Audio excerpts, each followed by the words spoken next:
Welcome to Genesis Marks the Spot, where we raid the ivory tower of biblical theology without ransacking our faith. My name is Carrie Griffel, and in today's episode, I have with me Spencer Owen. Hey, hello again. Good to be back. Thank you so much for inviting me. Thanks for coming on again to discuss what we have been discussing, and we've been trying to work through in kind of the shadows of conversations elsewhere as well. This is something we've been talking about as far as what sacrifice is and what it means, and how we can change our modern perspective into that of an ancient person's perspective. Which is not very easy. It requires a pretty big shift of mind to do. It really does. And it's not that ancient people were some sort of different person, but they had different concerns. They had different culture. Even today, if you go into another country or another part of your country and you see a different culture, you're going to see things that you're not going to understand, and you're going to need explanations for that. And so that's part of what biblical theology is, from the way that I study it and the way that I view biblical theology, is how do we understand the Bible, and how do we understand the Bible's culture? Because in order to have a really solid interpretation of Scripture, it helps to understand what Scripture is even saying to begin with. Oh, yeah. And that's not always self-evident. I mean, I know a lot of times people kind of come at it and say, all I need is just, me and my Bible, or, my Bible and Jesus. And I appreciate the piety of that, but I also acknowledge that there's a massive cultural translation effect that we have to overcome. So that's why I appreciate what you do. Thank you. Yeah. I find it really engaging to really be able to try and work with this mental shift of getting my mind into a different space. And if I think of it that way, then it's not about, what I've thought all along before was super wrong, and I need to correct that. It's more like what I thought before was, a lot of it was really on the right track and was probably theologically correct. But when I go and read my Bible, then I start inserting my theologically correct idea into places where that's really not exactly what they were talking about. And if I can get to what they were exactly talking about, then I'm going to understand all of that a whole lot better. Yeah, it's not about missing out the story of the Bible entirely. It's about reading the Bible as a student.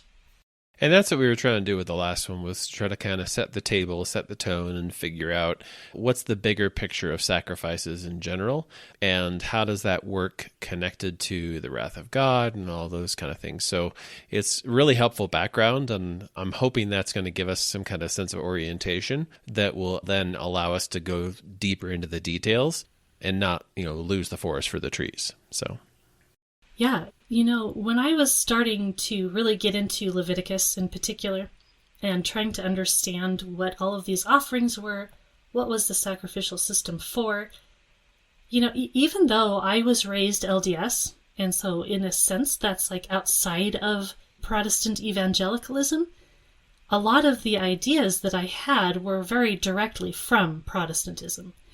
And so I still had so much of these ideas that any Protestant churchgoer would likely have, because these are the things that you're hearing in church about what the atonement is, what the atonement did, its connection to the sacrificial system. And it's like people see Jesus and they read their New Testament, and if they're a faithful reader of the text and they want to understand the Old Testament, because let's face it, some people don't even want to do that, but if they do, they're like, okay, we see Jesus, we see the sacrificial system in the Old Testament. Let's try and put those together and map them. And so they try and map one onto the other. But if you're coming at it from a wrong angle, you're not getting the map kind of lined up correctly. Right. If you don't have the right map, you end up in the wrong place. And this is a very crucial point, too, because even though we can all read the Bible in faithful ways and come out with theological messages, sometimes the implications of our exact theology have a really, really big impact. Yes, they do. And I mean, like I said last time, I work as a counselor. And so a lot of the stuff that I try to work with people to help them heal from and shift their own thinking and perspective on is dealing with the impact of these kinds of perspectives, that you start off from one place, you vector long enough down that path, and it takes you to sometimes a pretty dark place. So that's why when I'm looking at these details, like, this is more than just nerdery for nerdery's sake for me. It's something I want to do carefully, like to be faithful to the text, to be faithful to the traditional interpretation of the early church and just the community of faith in general. But then I also want to do it like just very sensitively. I understand it is a big shift sometimes, and even vectoring off of a bad path can cause a lot of struggle and a lot of difficulty. And so I don't want to just leave people hanging and say, well, what you thought was wrong. I would rather present a picture that is hopefully more faithful to the text and tradition, and then B, that makes more sense of the overall narrative of Scripture from start to finish. And you can kind of see a picture emerge out of that is, at least I have found, that is much more beautiful. And with every way of looking at Scripture, you can ask the question of, does this make the entire thing make more sense? Well, that's my hope, is that what we're looking at here is going to be making more sense of things. Yeah, it's always about the explanatory power of it, and does it make sense in the context? Does it make sense for the narrative and structure of the Bible as a whole?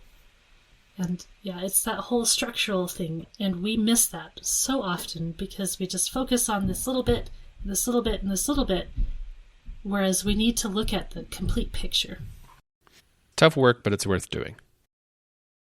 Hopefully, if you're listening to this, then you find it as fun as we do. So here we are. All right, so last time we talked quite a bit about sacrifice in general and the purposes and intent of what sacrifice was for the ancient person. What were some of those points that you find most necessary to bring back into reminder for this conversation? Pretty much three big ones. The first one is just that, like, sacrifices are not a transaction. They're relational reciprocity. They're gifts of welcome and hospitality that maintain covenant blessing and benefit, such as forgiveness, for example. But that sacrifices don't work when the giver is under wrath, is under some kind of covenant breach.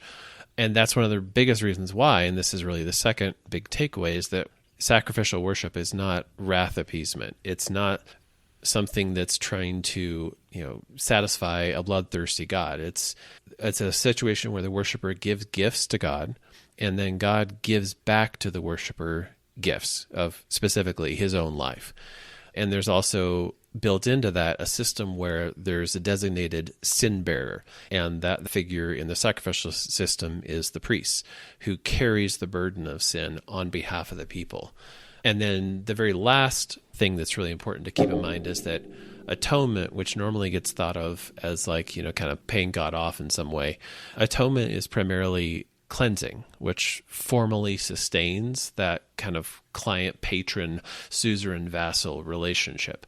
And in that system of atonement, impurity is the primary frame and sins are kind of the secondary frame, where the idea there is that blood acts as like a ritual detergent, that life stuff, blood, destroys death stuff, impurity.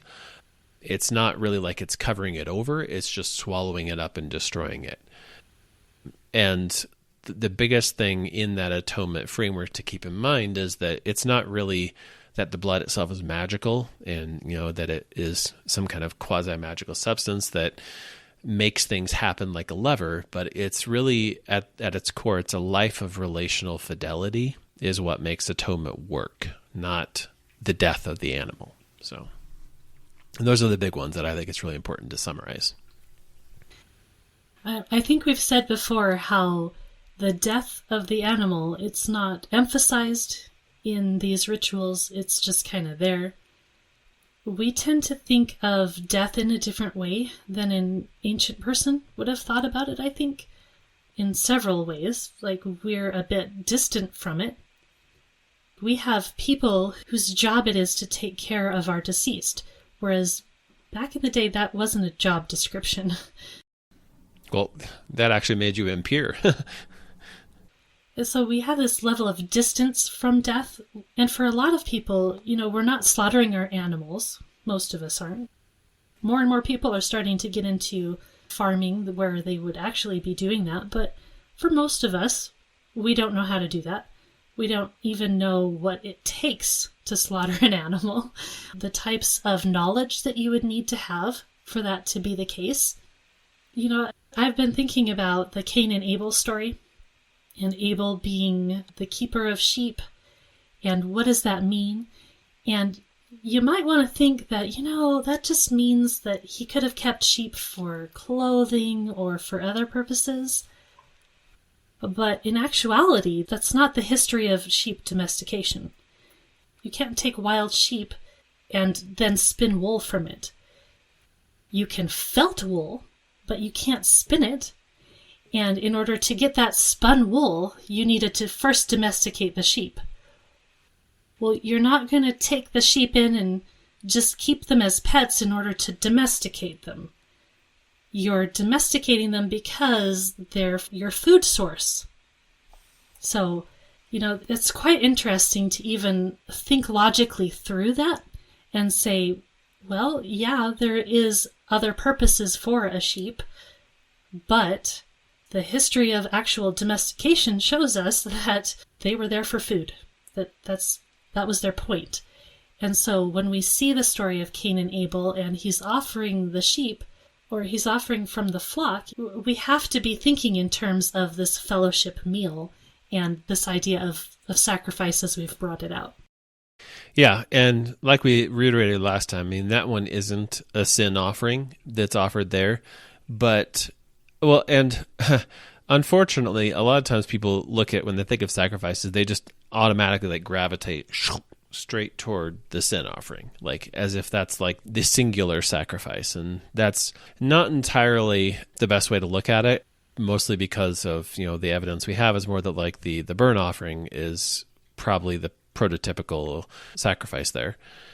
But the other thing to keep in mind too is that even in the Day of Atonement ritual, which, gets kind of an outsized importance in our minds, that the Day of Atonement was instituted as a direct response to the Nadab and Abihu incident of Leviticus 10, where they bring strange fire in and they die. And it really should kind of make us pause a little bit and second guess and wonder if really we should be centralizing the sin offering to that degree, if it is something that was a contingent reality. It wasn't something that was there from page 1 of the Bible. It was something that was kind of brought in as a response later, much later, to something else. So again, not trying to in any way sideline or erase the sin offering, just trying to place it in its proper textual context. Right. Because when we see that offering in Genesis 4, we are thinking sin offering because, hey, look, there's sin going on. We just had sin in the garden. The word isn't used, but we're just going to say that that's the same thing. Now we have sin happening, well, at least after the offering. So, there's that chronological time period we might look at and say, guess what? They were offering before God told Cain that sin was crouching at the door. So that's interesting. And once Cain is mastered by sin, God does not then demand a sacrifice in order that he keep his life. In fact, God steps in and says, I'm going to protect you. And there's very little to no indication that Cain is truly repentant in any way, both in terms of what he says. He does say, my iniquity is too great for me to bear. But in the context, that sounds much, much more like he's just saying, oh, I messed up. I've got it coming. And actually what God says is no, actually, I'm going to protect you. I'm going to keep you alive rather than, demand your death. And then, of course, what we see then is this kind of spiraling descent from the rest of his line to Lamech and, everybody else that leads to, the cleansing that's required with the flood. But Yeah, it's just little textual details like that are something we can just kind of skim right over if we're not reading closely. And it wasn't until I really sat down and said, let me really closely read Leviticus and see exactly what it's saying about all the details and how they all work. And that's when a different picture of what the problem was, what the solution was, started to emerge. Well, and we have to keep in mind that when all of these different types of offerings are being spelled out in Leviticus, that's in a particular historical context. So we can ask ourselves, is there a reason that suddenly we have descriptions of all of these different things where it didn't seem to be all that specific before? We have a lot of offerings in Genesis, but they're not spelled out like this.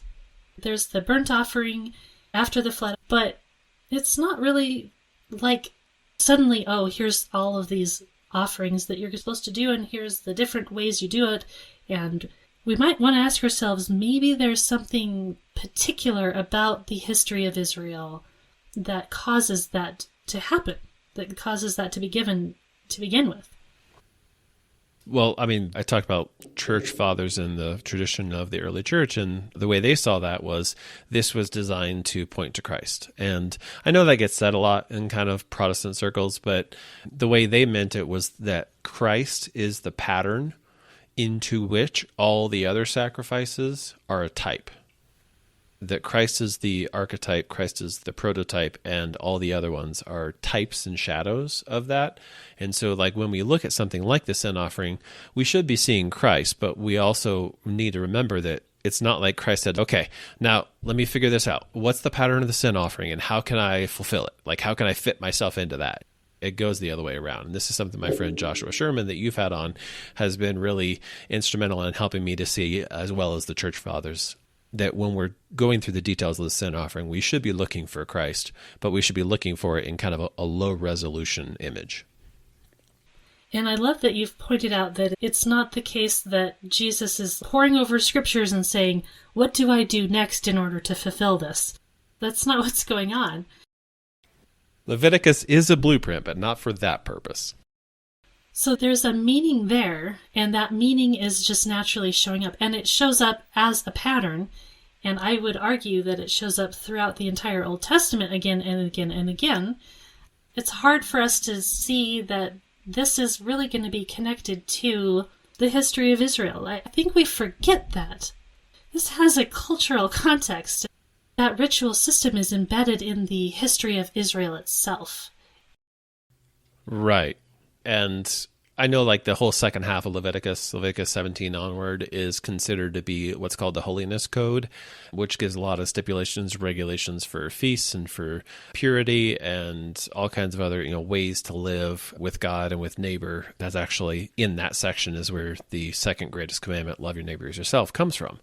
And so when we look at all of that, there's a tendency to say, oh yeah, these are like, universal prescriptions for everybody, but really they were specific designated principles of holiness that were given to Israel as the bearers of God's name among the nations. It was designed for a very unique and specific purpose. None of that means it just gets tossed in the bin now that Jesus is here. And unfortunately, there's an awful lot of ways to respond to the Holiness Code and Levitical laws and to do that. And that's not at all the way I see it. But definitely, for sure, things change now that the Messiah has arrived. Now that the Messiah is the telos, as the end, the purpose, the goal of the Mosaic covenant has arrived. So it's a delicate tension to find and to strike, but it is also a really important one to learn from Leviticus without necessarily cutting and pasting. It is hard because trying to figure out what's cultural, what's situational, what's the broader message, but that's why you have to get into the meaning and purpose of these things and why they're there. Like, for instance, you have the two ways that you see this frequently translated. You have the sin offering, or you have the purification offering. Mm-hmm. The NRSV, New Revised Standard Version, that's the approach it takes, is as a purification offering. And that's reflecting a lot of scholarship about what the term kippur or kippur, and there's a couple of different variations on it, mean. And most of them feel like it means purification primarily. And so that's where we get that. But you're right, it does create a bit of a confusion when you see that it's required that a woman who gives birth is required to provide a, quote, sin offering in some translations. And so it really helps it more just to kind of frame it from this standpoint of like, there's just an occasion of some sort that requires a sacrifice of atonement. It may be sinful, may not be. And sometimes the purification offering, it comes up in incidental diseases and ordinary activities. You also see it pop up at like consecrations and dedications for the priest, for the altar, for the tabernacle. And then there's also burnt offerings, which have a bit of an atoning function as well in certain contexts that are offered daily at morning and evening. And so what happens is when we really look at the text, we don't see this kind of transactional sense of, a sin offering is a so-and-so sinned, they must come and bring an animal or else they're going to die. That model just doesn't hold up in the text because otherwise there's just so much wasted, spilled blood, and everything else just happening all over the place all the time. And so I think that's one of the biggest things for me to remember when I first ran into it was to realize that a burnt offering being offered in the evening and in the morning. And I'm wondering who sinned? Who's that for? And that question just doesn't really fit. Trying to map on the sacrificial system to some exact little, every single sin needs an atonement, needs a sacrifice, needs this covering that we say, so that God doesn't see it anymore. Like we're going to hide it away under the blood. Once you look at the uses of it, it doesn't follow. And so then that's going to necessitate the question of, what does it mean then? What is it for? Why do they even do it? Yeah. Well, if you go to like Leviticus 4, which is where we see the Hebrew word for purification offering or sin offering, it does say like it was brought for unintentional sins. And I know a lot gets made out of that sometimes. I really don't make a whole lot out of that because I think that word is probably doing different things than we normally think of. Like when we say unintentional in English, mostly just because in the very next chapter in Leviticus 5 with the Asham, which is what we would normally call guilt offering or trespass offering, or in some translations, the recompense, offering of recompense, it really can't be about purposeful intent because we see that those things have to be offered in the cases like bearing false witness, swearing an oath, swearing a rash oath, lying, all of those kind of things, it says, are covered under the same unintentional umbrella. And so it really doesn't work that way exactly. I think it probably has something more to do with like recklessness or carelessness. Like the New King James Version translates that word as through error instead of unintentional. So it's like essentially if a person who feels like they have erred in some way, or who it becomes made known to them that they have erred in some way, then they are to bring that chata or that asham. And ultimately it's basically just about like, this is what it is like to live life in a sinful world. For the holy God to be in the middle of a sinful people, this is what it takes, is for them to continue. They will err a lot. And there needs to be a way to deal with that so that God doesn't leave because of their sin. Mm-hmm. And it's this idea of presence that really just hit me like a ton of rocks when I was thinking about it. Because in my context of thinking about things like purification in terms of Christian baptism, I'm not thinking in terms of God's presence. And yet that's what we're kind of seeing here when we read Leviticus, when we read the history of Israel. Their concern is that God is present with them.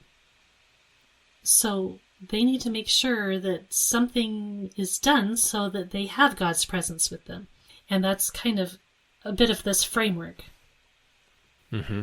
Yeah, it's this kind of like covenant blessing / burden at the same time, which is part of the whole idea of the holiness code in Leviticus is like, you are the ones who are bearing God's name. That's a blessing. That's a wonderful, beautiful thing. You are going to be the vehicle of God's redemptive salvation to the rest of the nations. That comes with a burden. I think I heard one of the podcasts I listened to say it like this, that everyone is responsible for the revelation they're given. That the knowledge and the exposure and the presence that you participate in you're accountable for. And that's what we see in the sacrifices, is that the Israelites had a much higher degree of presence of the Lord in their midst, and they had a much higher degree of accountability and much stricter regulations they had to deal with. And that's why, the worshiper brings their purification offering to the entrance of the holy space. So it's kind of hard to say auditorily. It's a little easier to see visually. If you kind of picture like a big fence, basically, and then there's like an interior space with a big altar. It was a designated holy space, but it wasn't the holy space, which was the tent of meeting, which was totally enclosed, whereas this is more like open air. And so that sacrificial offering, that gift, must be pure and unblemished. And the reason for that is because only purity, only life can deal with death. And only when that pure, unblemished animal comes into that space can the impurity caused by death in the camp be dealt with. And really, at the end of the day, that's kind of a picture of like symbolically being back at the entrance to the garden, which is one of the reasons why the entrance to the tent of meeting, there were cherubim that were, I don't know what the word would be exactly, but like stitched into the curtain, because the idea was that place is Eden symbolically. And in order to enter Eden, there has to be purity. And so that's where the whole sacrificial process started. So you have the term sin offering as opposed to the purification offering. And I mean, there's a reason that they translate it that way. It's because of the literal Hebrew word that's used. Yeah. The exact same word is used for sin as for sin offering. Quote unquote sin offering. Mm-hmm. Right. That's what we see in the first reference to sin in Genesis 4 in response to Cain's attitude is to talk about sin crouching at the door. It's the same exact word, and that's really fascinating. It's hard for me as an English speaker to wrap my mind around the idea that this is the same exact word, because if I try and replace that word wherever I see a sin offering and I just take off the offering, I'm like, that doesn't make any sense. And so clearly there's some different mental things going on in this language when they're approaching this than it is when we're approaching it in English. Well, and I mean, what you're talking about is very relevant to what Paul is saying in 2 Corinthians 5:21, where he says, Christ became sin so that we might become the righteousness of God. And I'm shorthanding, but a lot of times people hear that and they think, oh, well, he took on our guilt. The idea there is double imputation is the technical term, that he takes on our guilt, gets rid of it, and then gives us his righteousness, and then that gets counted to us. But the problem is that that's based out of an understanding of the sacrifice and how that worked that just doesn't, again, align with the text. So we were kind of painting that picture of there was an occasion that required a sacrifice of atonement, and then the animal was brought inside the holy space, but not the most holy space, and was, at the altar. And then there's what's called a hand press, or a samach is the Hebrew word, that is placed on the head of the animal. And a lot of times there are some people who read that and say, oh, well, this is, some kind of transfer of guilt. This is like the sinner taking their guilt and like by contact, osmosis, like transferring it to the animal. And honestly, Michael Morales was the scholar who was the most instrumental for me in seeing this in his book, Who Will Ascend to the Mountain of the Lord. That doesn't work with the logic of sacrifice, because purity and impurity don't mix. And so if the animal gets sins transferred to it through this hand press and then goes into the holy space, or which can either be inside the tent of meeting or on the altar, either one, then that goes against the logic, because now we have impurity entering holiness. And so what we need to be looking at when we hear things like, Christ became sin for us, is Christ became a sin offering, which doesn't mean this kind of transfer of guilt. What it means is dedication for holy purpose. It's not like a vicarious death of saying, okay, I've sinned, I should die, place my hand on this animal, now it's going to die in my place. It's more of saying, no, I'm identifying this as my animal for God. And there's that gift concept again, that I am bringing a gift to my sovereign as a way to establish our relationship on the right footing, because right now it's out of whack. We don't have very many places in our culture that have consecration as even a concept. Some of us want to consecrate our children or bless them. They might use that language for our infants when we're dedicating them to God. We might think about that in terms of dedicating our house to God's purposes. Some people will talk about that, but it's not very widespread. And so this idea of what is consecration, and is that just for if you're, going into a certain ministry, but you can see the crossover in the idea there, right? Oh, yeah. That's actually the way it is in the Pentateuch. Like when Aaron and his sons are consecrated and dedicated, the whole congregation comes and lays their hands on them. In the New Testament, when the apostles are sent out, the assembly comes around them and lays their hands on them. It's the same event, the same word. And so obviously that can't be like, oh, I'm transferring my guilt to you, because this is dedication for a holy purpose. And sometimes that holy purpose means destruction, like we see in the example of the blasphemer, where in Leviticus 27, I believe, 26, I'm not sure precisely, but somewhere in there, a guy blasphemes the name, and the whole congregation comes around, lays their hands on him, and then stones him. So again, it is the sense of dedication for a holy purpose, it should cause some fear and trembling, without a doubt.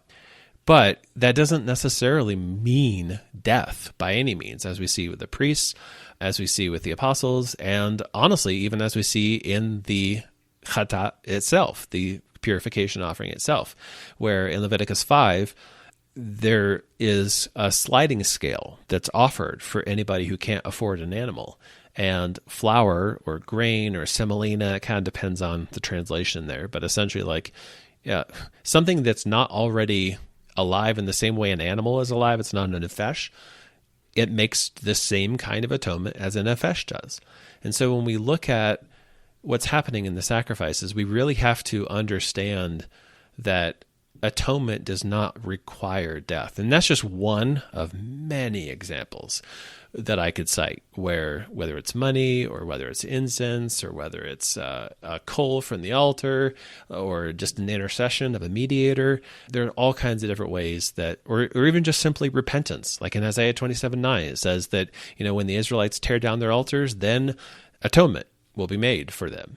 And so it's not saying, when the Israelites kill an animal, or when I, kill somebody else to accommodate. It's the core idea there is that atonement does not require blood. Blood is given for atonement. That's clear from Leviticus 17:11 and 17:14, but atonement does not require blood. Okay, so the term blood given for atonement, can you expand on, what do you mean exactly by being given for atonement? Yeah. So essentially what is happening there, and I've actually recently I had a really good discussion with Jay Sklar, who's a pretty prominent Leviticus scholar, and he's really shifted my thinking about this. He made a pretty good lexical argument to kind of connect Exodus 30 and Leviticus 17:11. And there's some things I'm kind of shifting on that. But I think the thing that I feel the most comfortable saying right now is that blood is a holy substance. It's something that is dedicated and set apart specifically for the purpose of making atonement for sins and for impurity and for cleansing. And that's its sole purpose, which is why, you're not supposed to eat the meat with the blood still in it. You're supposed to drain it out first, which is also why blood has to be disposed of in the sacrifices in very specific prescribed ways. It has to be poured out at the base of the altar, or sometimes splashed, or sometimes sprinkled in various ways. And any vessel that the blood touches has to be either destroyed or scoured, or, and even if blood sprinkles on the high priest's garment, then it has to be specifically ritually disposed of. It's very, I don't want to say radioactive because that sounds bad, but holy radioactive, I suppose, substance that does the job of taking care of the impurity that sin causes. And I think, this is definitely some speculation here, but I do have an intuition that I have to explore and confirm. But I have an intuition that it is connected to the Ruach, the Spirit of God that's said to be in all flesh, all nefesh, all souls. And so I think that there's a sense in which what's happening there with the application of blood is that it's not that the impurity is being hidden from God, or it's that God is being presented to the impurity. And so holiness through the Ruach of God that is in the Nefesh, like it says in Leviticus 17:11, the life is in the blood. The holiness of God is coming into contact with the impurity, and it's destroying it. It's eradicating it. And through that kind of limited application of this, nuclear power, nuclear force, and again, change the valence when I say that. But anyway, through this limited application of that power source, safe application of that power source, when it's done as prescribed, it destroys bad stuff. It destroys death stuff.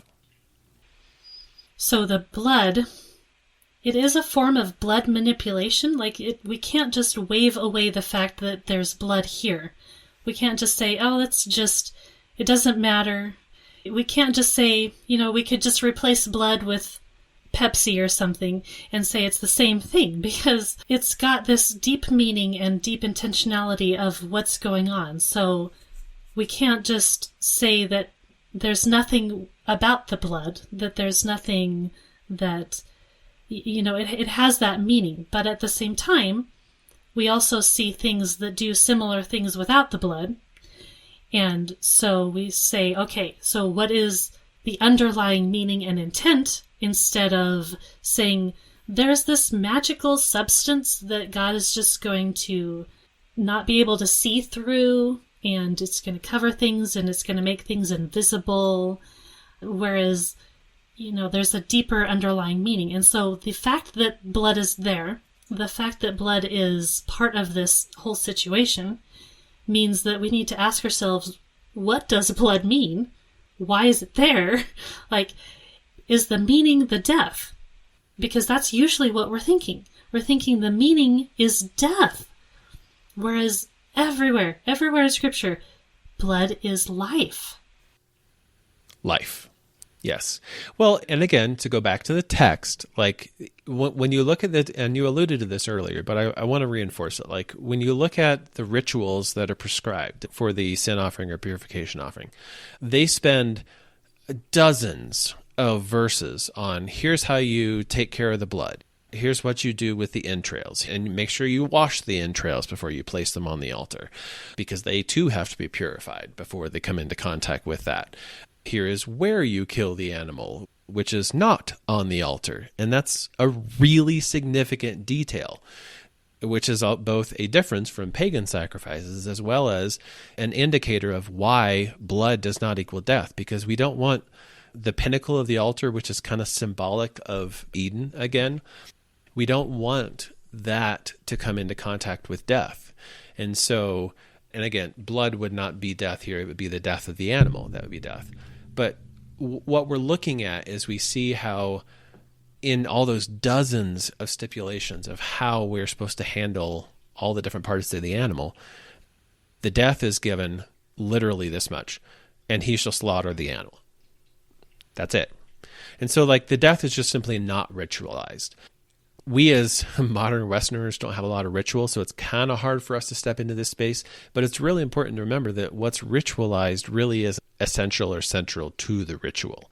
And again, we see evidence of that when we see atonement being made without death multiple times. And so it's more like the death is instrumental. The death is really the only way to accomplish the rest of the sacrificial ritual. And that's really the key factor. But there's also just a simple logical point here. If death was the most important part of the sacrifices, then the ritual could stop once the animal died. That could be the end of it. Or maybe, at worst, just a quick, so kill the animal and burn the rest, because it's disposable. But instead, what we see is slaughter the animal. That's the instrumental part. Now we get to the real stuff. Here's how you handle, the flesh, the hide, everything else. So that's a really important and significant thing to lean heavy into when you look at the sacrifices. I think it's also really helpful to see this correlation between blood and breath, the ruach, the spirit. I've thought and puzzled over this for a long time, and I'm going to continue puzzling over this. The difference between how Adam is described as being created compared to pagan creations of humankind. When pagan gods create man, they're using the blood of a god. Adam is not created via blood. He is animated with the breath of God.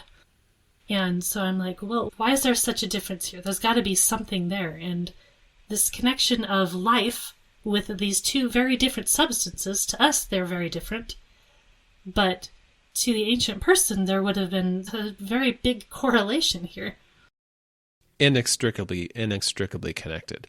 Well, and we also see that, like, that respect for life and that value of life and the way in which the animal actually does die. Again, this is not ritualized or stipulated, but what we do know of the way it was is that the death was humane and quick as possible.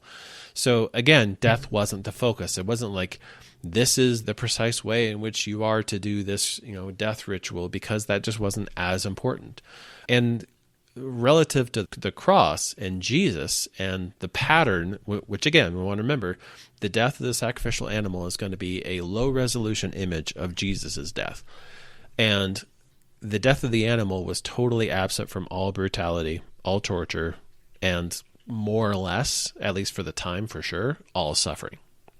And so when we look at Jesus on the cross and we say, oh, he died as a sacrifice, if we're saying, well, look at all the brutality and torture and suffering of the cross, and that's the sacrificial component, then we're really missing what Leviticus is telling us.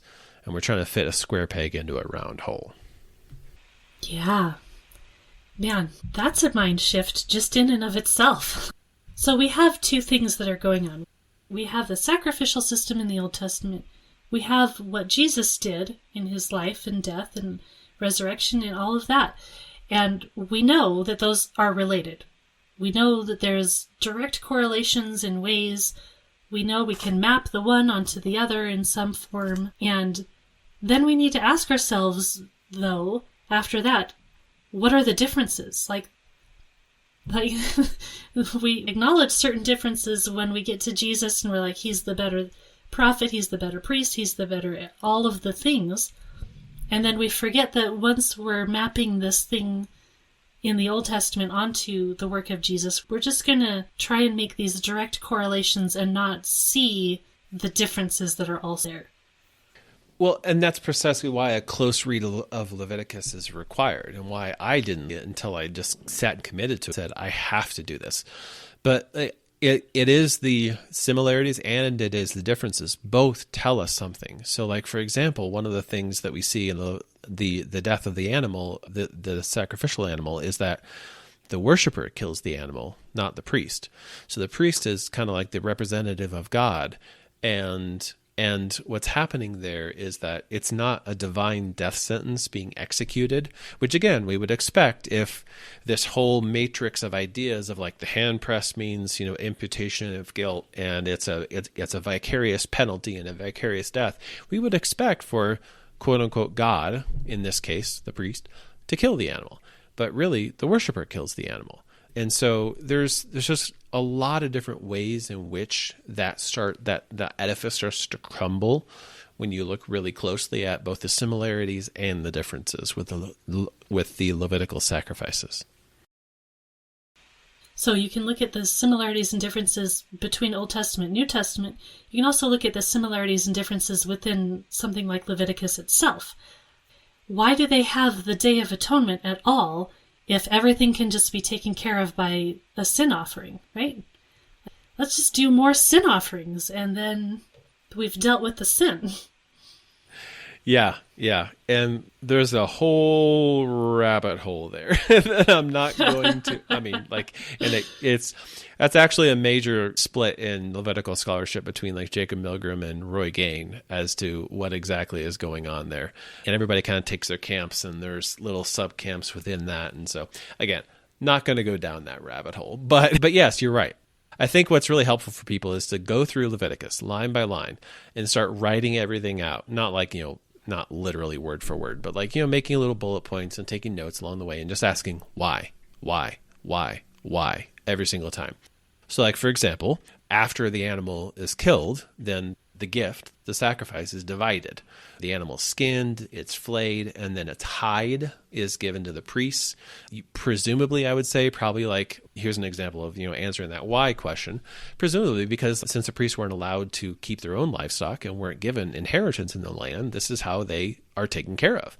They're given, skin for their clothes or tents. Now, of course, the exception there is if he's, and this is another one of those details that means why is that there. So in the case that the priest is offering a sin offering or a purification offering for his own sins, then the whole thing is burned up outside the camp. And the reason for that, and this also pops up again in the actual flesh, the meat of the offering, the reason for that is presumably he no longer can be the sin bearer and benefit from being the sin bearer at the same time. The sin bearer is a very serious responsibility, and if he's taking care of his own sins, then he can't benefit from that sacrifice in that way. So he doesn't get the hide and he doesn't get the flesh at the same time. And so those little details like that tell us an awful lot about the theology of what's going on there. But again, like we said the first time, the main point of that theological perspective there is not that God has to have death. It's that God's taking care of his people. He's feeding his priests. He's clothing his priests. And that's what he wants. And that's because that's who he is. He's a merciful and gracious God. And then after that dividing of the animal, then the choice portions, or the memorial portions it's sometimes called, are washed and then placed on the altar and then burnt up by fire. So those choice portions are like the kind of like the kidneys and the liver and the fat around it, all of that stuff. And that's where we see the elements of the soothing aroma or pleasing aroma. It depends on which translation you have as to which one it is. So again, there's another one of those details that makes you should be asking why. It's very frequent to see people say, and I think we talked about this last time about how even as much as I like Michael Morales, he, in my opinion, he missed this when he talks about how there was a pleasing aroma of the sacrifice for Noah, and that propitiated God and that appeased his wrath. But actually, again, that's not what's happening here in the pleasing aroma narrative of the Pentateuch. What's happening there is that God is receiving it as a food offering, as a thanksgiving offering. And we know that that's like his, set aside just for him, because the penalty for consuming those is the same as for consuming blood. They get cut off from among the people. Now, the further indicator that that pleasing aroma is specifically tied to like food offering language, apart from just its absolutely ubiquitous pairing in the text, is that there's also usually a drink offering or a mixture of spices in Numbers 15, and also salt in Leviticus 2 that gets poured out on top of the choice portions. And so again, it's like literally like God's food, it gets salted, and his drink. Now again, symbolic. This is not, God's pretty clear that he's like, you realize I don't literally eat that, do you guys?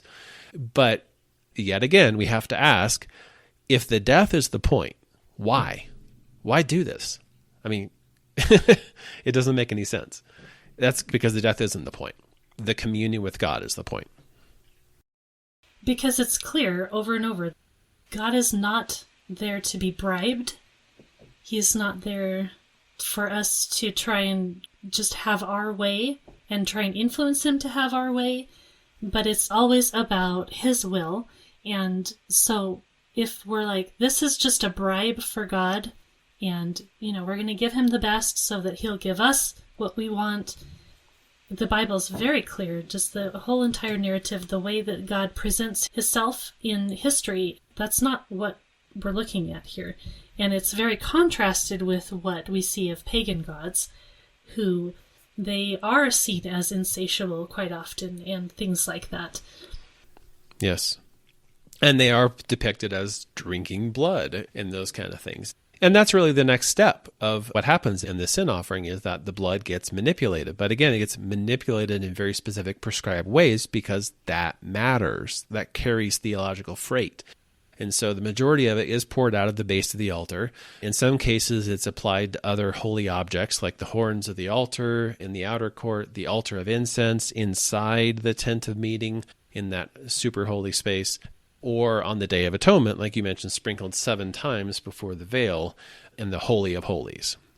And this is a key detail. It's another one of those details that goes, when you really closely read it, is that the blood is never applied to people. Almost never, I should say. The exceptions are when the priests are consecrated, it's applied to their earlobes, and I believe, if my recollection serves, their big toe. And then in the case of a skin disease, so like a leprosy, basically, we would call it. And then also in the context of confirming the covenant in Exodus 24, where Moses dips the hyssop in the bowl and sprinkles the book of the covenant and sprinkles the people. But again, that was not a sin offering. That was a burnt offering and a peace offering in Exodus 24. Whereas, yes, it was the blood of the sin offering in the other cases. But again, we have to, especially like with a skin disease or the priest being consecrated, we have to ask, how is this a transactional thing? The priest is being consecrated. Like, if he already has committed a sin and it's a transactional thing, he should have already offered a sin offering. It's not just we'll just give you a sin offering to kind of cover everything, which again, wouldn't even be a transactional even if it were true. So it's just like the more you look at the details and the more you keep asking why, the more it raises so many questions about the way in which we just kind of skim right over the details on the surface and think we know what they mean. When we look at how the blood is manipulated, we see that it means something very, very different. It's applied to the furniture. It's applied to objects. And atonement is made for the furniture. And as much as I don't like stubbing my toe, and I might complain that the table stubbed my toe, I don't think it needs atonement for that. I don't think that was an intentional act from the table. No.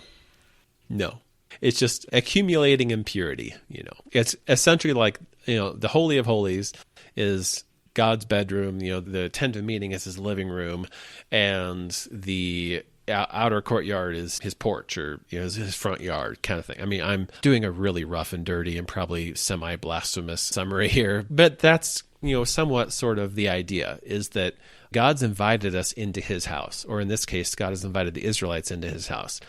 And they are rambunctious and messy kids that don't listen and don't obey. And as anyone who is a parent of young children can attest, there's this entropy that occurs. Things just fall apart, crack, get dirty, unexpectedly in bizarre ways. And every now and then you have to do a deep clean. And I think that's an awful lot of what's going on in the Day of Atonement.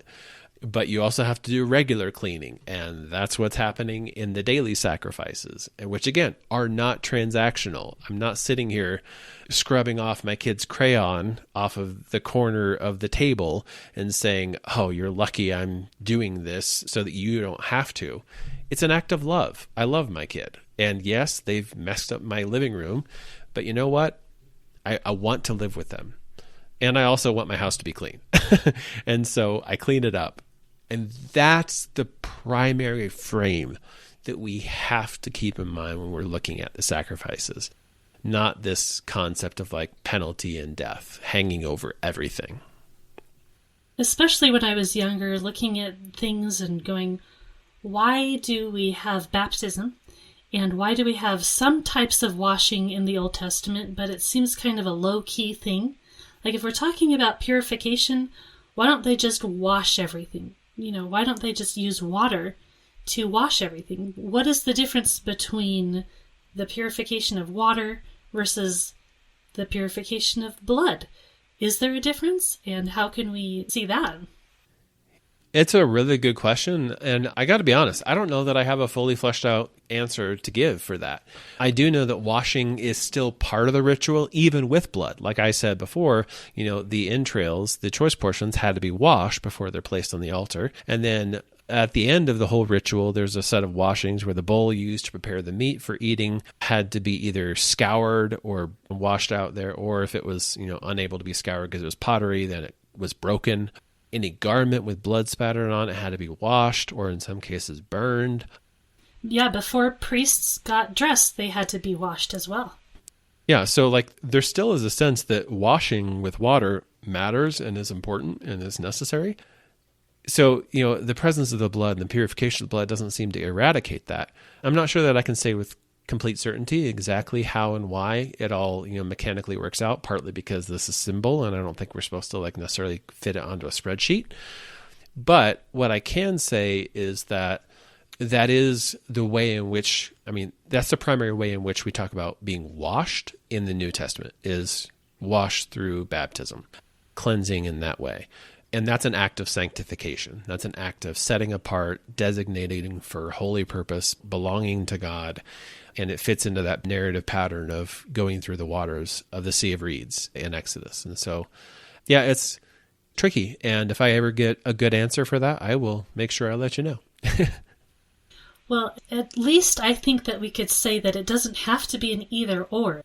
It's not like you can only use one thing for washing and we're just going to stick with that one. Because when you see all of these different connections, you see the connection with blood, you see the connection with water. I think there is a deep connection with breath and life, especially when you go and trace the conceptual theme throughout Scripture. Breath is absolutely there. Water's absolutely there. They probably do have different theological meanings. Like there's maybe levels to it. I would be willing to bet that there's some deeper theological messaging that's going on there.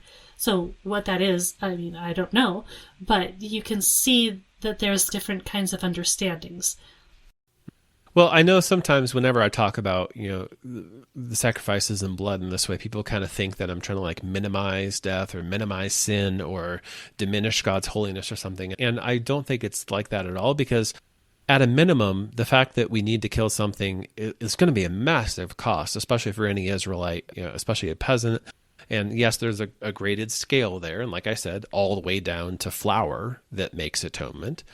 But the idea there is more like that the sin of the people is very, very serious. And blood being like the par excellence cleanser being applied means this is very serious stuff. And there's real danger here. And so I'm not in any way trying to diminish any of that, just trying to look at what the text actually does say and doesn't say, and how that all connects. And there's the very real connection of Jesus' death with our baptism, right? What Jesus did, how he died, how he lived, all of that, the whole package of that. I think trying to reduce that into just one little conception is also mistaken, because it's such a wide thing. I think that's a whole picture that we need to be looking at instead of just picking out the little elements that we happen to like, and let's put those together and make our theology out of that. At the end of the day, the end result of all of it, of Jesus' sacrifice as well as of the purification offering, is forgiveness. And that is a major, major gracious gift and a blessing from God. But it's really important to make sure that, like we talked about last time, that we keep in mind, how that operates. So the Hebrew word that usually gets used there to describe forgiveness is to nasa avon. So it's the idea of like carrying or bearing or lifting up or elevating. And the word picture is of someone who's stronger, bearing the burden of the weaker, which is what the priests did. The priests were that sin bearer. They bore iniquity on behalf of the people. And that's exactly what Jesus does. That's what Peter in 1 Peter 2 is talking about when he says that he bore our sins in his body on the tree. Like, yes, Jesus was the sin bearer, but let's remember how Leviticus does that. Leviticus says that's a priestly role. Jesus is the Holy One, just like the priest, consecrated and purified, just like the priest, and therefore was uniquely capable of bearing or carrying the responsibility that was caused by the people's sinfulness. To say he's a sin bearer is not to say like he underwent a death that appeases the wrath of God. It's a merciful and holy God, desiring to live in the midst of his sinful people and making a way for God to bear their iniquity in the person of the priests in Leviticus and in the person of Christ in the New Testament. And the way in which that bearing sin is done, just like with the priest, is not by death, although, yes, that is the culmination, but it's by life. I'm not sure if I mentioned this. I don't think I did mention this the last time, but like in Matthew's Gospel, Matthew 8:14-17, it talks about how Christ fulfilled the suffering servant vocation in his life, by bearing our infirmities and carrying our diseases, which again is like taking all of our sinful human condition, all of our fallen condition into his own self and uniting it to his divine nature, and through that process healing it. And so like the church fathers talk about how Jesus canceled out our disobedience by his obedience. This is Irenaeus. And the same language is used to refer to Israel in Ezekiel 20, where it says that God will accept them as a, sweet aroma. There's that, pleasing aroma concept again. It's not because anything died, but because of their repentance. And the same language in the New Testament, Paul uses it to refer to offering the Gentiles as a offering. He literally says that in Romans 15:16. And believers are called to give themselves as a sweet aroma as well. And it says that Jesus did the same thing in Ephesians 5:2, and we should imitate him. So again, what Paul in Ephesians is saying is not saying, now you guys need to go and die, which again, it might require that. There is death. There was plenty of martyrdom for the apostles, and just like there was plenty of death in the sacrificial system. But that's not the core central meaning of what it means to be a pleasing aroma and a sacrifice. I think if we're trying to wrap our minds around what purification is and why is that a big deal, why does God's sanctuary need it, if we then bring that over to the idea of the sin bearer and how essential that role is to the process as well, I think that is potentially helpful. Because purification, like we think of it as just washing away, but you look at the sin bearer idea, it's about taking it actively away. It's like casting it out, putting it where it belongs, not just in the sense of go wash your hands, but go put the nasty stuff where it actually belongs and not where it doesn't belong. Put it in the garbage can. Yeah. Yeah, and that's one of my favorite analogs for the other sin-bearing figure, which is the Azazel goat, the goat for Azazel in Leviticus 16, is it acts kind of like a garbage truck where, and that actually is where there is a transfer, and it's explicit in the text, which is another reason why I feel comfortable looking back at Leviticus 4 and saying, Leviticus 16 has no problem saying the sins are confessed and the animal becomes unclean through that process, because even the guy who handles him is now unclean, has no problem being explicit in Leviticus 16. If they're not explicit in Leviticus 4, it's probably because it's not there. And so that's really what's happening is, the Azazel goat, the sin bearer, is taking all the sins on themselves, is going outside the camp, off into the wilderness, into the realm of death and darkness, and dropping all the sins at the landfill where they belong. That's where they belong, not in the middle of the people where God is. And so, yes, it is ultimately, at the end of the day, there is a looming kind of background sense of rescue from death in the sacrificial system. There is a concept of wrath kind of looming way off in the distance and an idea of ransom from death. However, like in the actual narrative itself, it's very much not like, okay, if you sin, I'm going to get you. It's like, no. Like if you sin, I have made a system to make this work so that I can stay around sinful people through the faithfulness of a representative. That what God designed it to do was to offer that blameless sacrifice, and the animal that was killed is not the one that bears or carries sin or iniquity. That's the priest. And they're the spotless, pure representative. The strong one will bear the iniquity of the people on their behalf, make atonement for them through a life of faithful service as a servant or as a son. And because of the righteousness, the faithfulness, the loyal love of that representative, God is moved to compassion and forgiveness. Because of the faithful intercession of that mediator, the many are counted righteous, which is what we see in Isaiah 53 at the very end, what we see in Romans 8:34, what we see in Hebrews 7:19 through 25, like it's in 1 John at the end of chapter 1, the beginning of chapter 2, like all of these are ideas that Paul makes explicit in Romans 5, that we are saved by his life. So the sin offering in Leviticus is described differently for different classes of people. You have the different descriptions in chapter 4 of Leviticus. You have the priest who sins, and then you have the whole congregation of Israel. You have the leader. You have the common people. It brings each one of those out specifically. Yeah, and part of that is because the blood gets handled differently and the meat gets handled differently. So if it's the priest or if it's all the people as a whole who have sinned, then the blood actually enters into the tent of meeting and is applied inside there. Whereas if it's, one of the elders of the people, or if it's just an ordinary person, then the blood doesn't enter in. And in that case, whenever the blood doesn't enter in, then the meat is allowed to be consumed by the priest. That idea becomes really, really important for the priest as a sin bearer. Like Moses in Leviticus 10 says to Aaron, he says, like, you didn't eat it. What's going on? You should. You're supposed to. This is given to you to bear iniquity on behalf of the congregation. Which, again, I think it's really important to remember that the end result of that is Aaron says, no, I have a good reason. And Moses goes, oh, okay.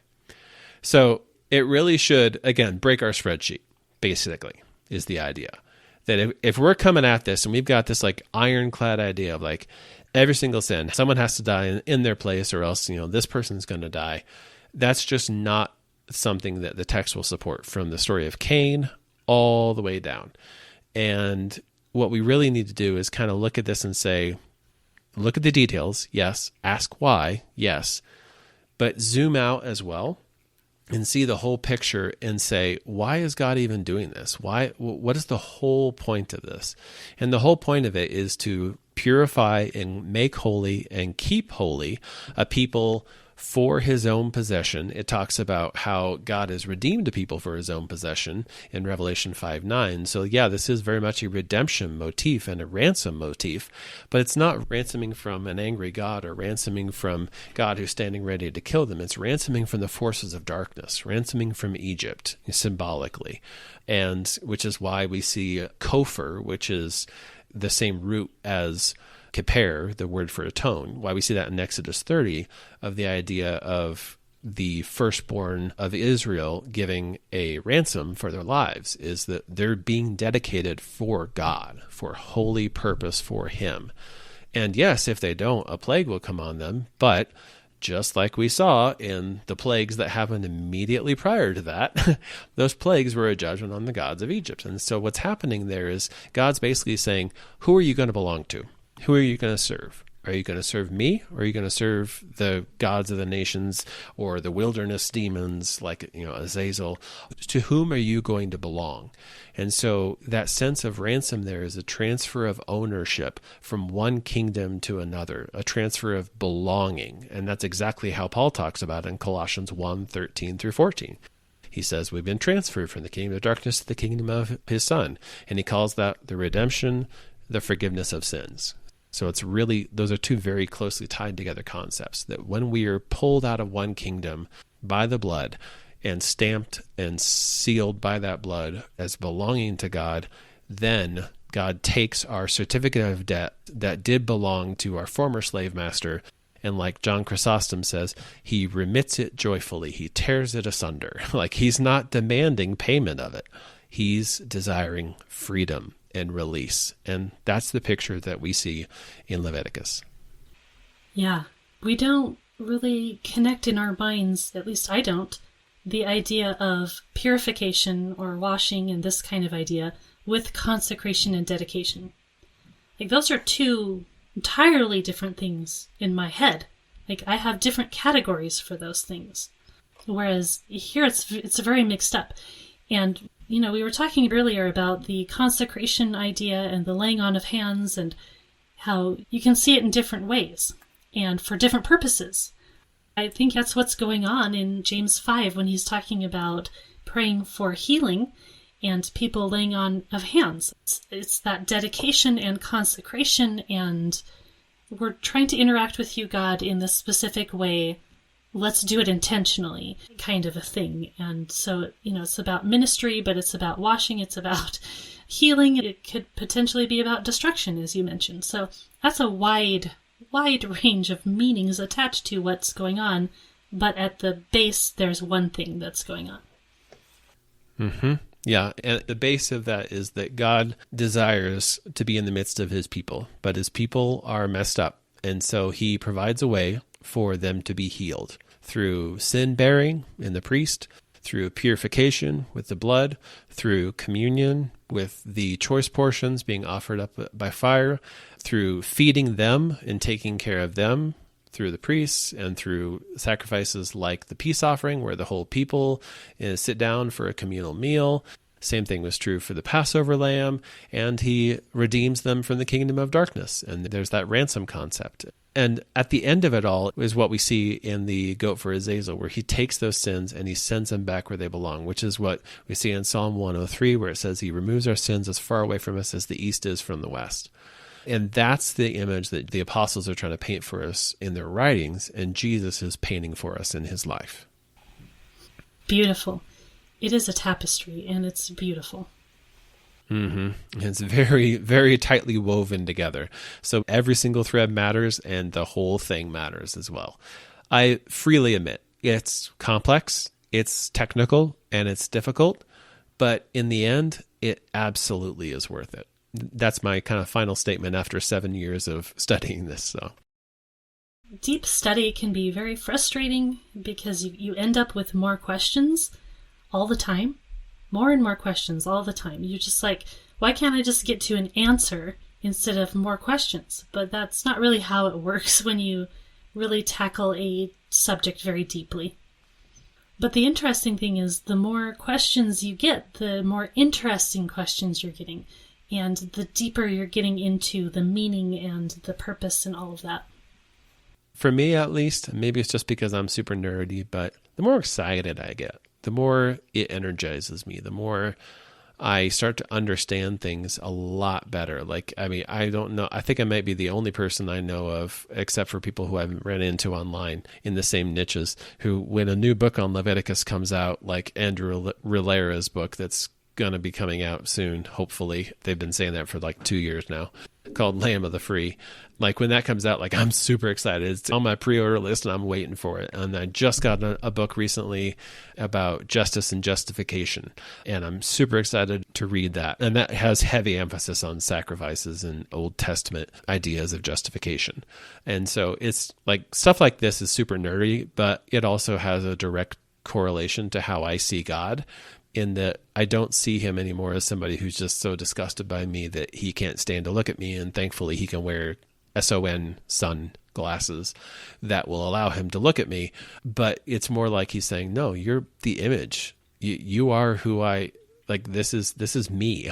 And yeah, it's defaced, it's scarred, it's banged up, but you know what? I got a plan for that. And I will do whatever it takes, literally going down to hell, to be able to make that a reality.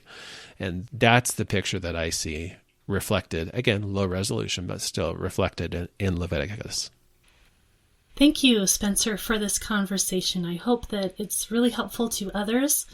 A bit rambling, but it's about conversation and really thinking it through, trying to do it in real ways that really impact us, and the kinds of questions we can ask, the kinds of ways we can look at it, the kinds of correlations there are between all of these different ideas that we tend to separate out into different categories and say, that's a different thing, and that's a different thing over there. There's no connection there. They just happen to show up at the same time.